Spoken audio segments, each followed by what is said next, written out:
J'ai vendu ma femme pour 25 millions. Épisode 4. Après ce rituel, ma vie a changé. Pas progressivement. Non, brutalement. L'argent est venu, comme il l'avait promis. Les affaires ont repris. Les portes se sont ouvertes. Tout ce que je touchais réussissait. Mais au fond de moi, il y avait une peur constante, parce que je savais que rien de tout ça n'était normal. Un jour, mon ami m'a appelé.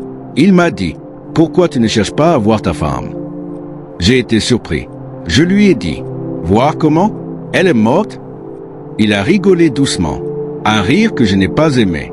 Puis il a dit, « Tu peux la voir quand tu veux. » Mon cœur a commencé à battre vite. J'ai dit, « Explique. » Il m'a répondu, « Tu dois préparer une chambre chez toi. » Quelques jours plus tard, le maître est venu, chez moi, dans ma propre maison. Ce jour-là, je ne me sentais pas à l'aise. L'atmosphère était lourde, très lourde, comme si quelque chose allait entrer dans ma vie.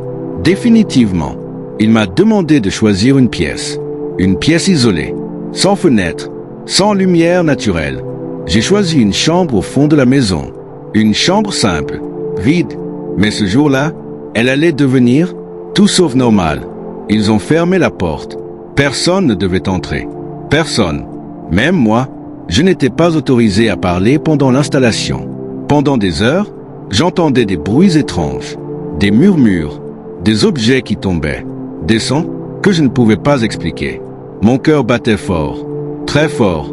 Je voulais ouvrir la porte, mais quelque chose en moi m'en empêchait.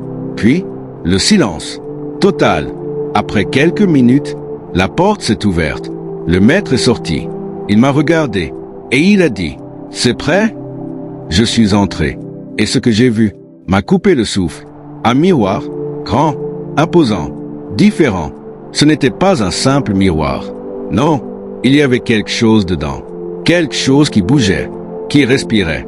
Le maître m'a dit, « Quand tu veux la voir, viens ici, seul. » Le premier jour, je n'ai pas osé. Mais la nuit, je n'ai pas dormi. Je pensais à elle, à ma femme, à son dernier regard, à ces mots. Le lendemain, je suis entré. Seul, j'ai fermé la porte. Mon cœur battait tellement fort que je pouvais l'entendre. Je me suis approché du miroir. Lentement, très lentement. Et puis, elle est apparue, ma femme. Mais pas comme avant.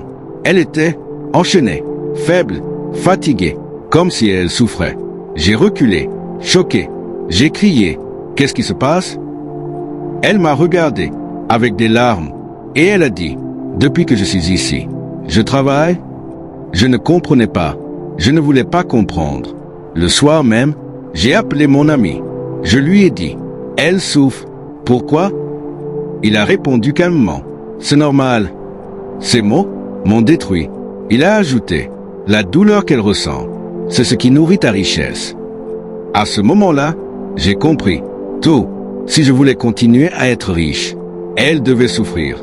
J'ai pleuré. Mais je n'ai pas arrêté. Parce que la vérité, c'est que j'avais déjà goûté à cette vie. Et je ne pouvais plus revenir en arrière. Les mois sont passés. Puis les années. Et petit à petit, j'ai recommencé à vivre. À sourire. À oublier. Puis un jour, j'ai pris une décision. Je me suis remarié. Mais cette fois, j'ai imposé une règle.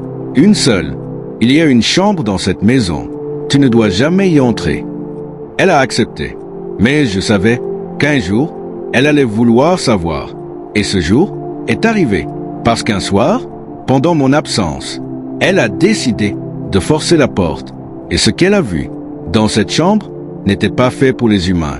Dis-moi en commentaire, est-ce que tu aurais eu la curiosité d'ouvrir cette porte? Abonne-toi maintenant, parce que dans l'épisode 5, tu vas voir ce qu'elle a découvert, et crois-moi, c'est là que tout devient incontrôlable. Bienvenue dans le lieu de confession, by Jimmy Résolution. Ici, lorsque la pluie tombe et que le tonnerre gronde, les voix se libèrent. Les secrets enfouis refont surface. Les vérités que personne n'a jamais osé prononcer trouvent enfin un refuge. Dans cet espace, des hommes et des femmes viennent déposer leurs blessures, leurs regrets, leurs fautes, leurs espoirs. Des histoires d'amour, de trahison, de miracles, mais aussi des douleurs silencieuses que personne ne voit. Ici, rien n'est inventé. Chaque mot est réel, chaque émotion est vraie, chaque confession est un morceau de vie livré en toute discrétion.